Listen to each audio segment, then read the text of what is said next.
Là, Peter Thiel, lui, comme avec son esprit de contrarien, c'est-à-dire de personne qui est à compte courant de tout ce qui se fait, il ne voit pas un site web en fait.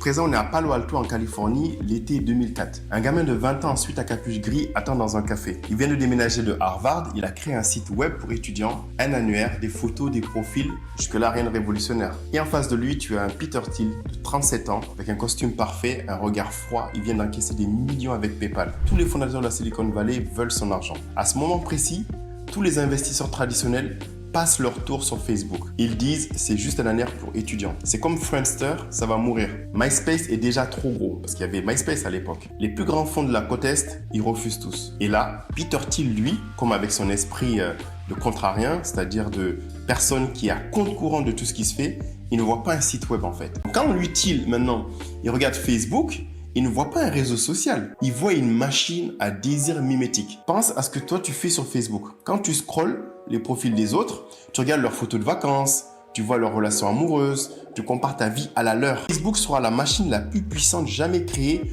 pour fabriquer du désir. Donc en septembre 2004, Peter Thiel va lui faire un chèque phénoménal de 500 000 $ pour avoir 10,2% de Facebook. Il est le premier investisseur extérieur de l'histoire de la boîte. Tout le monde pense qu'il est complètement fou.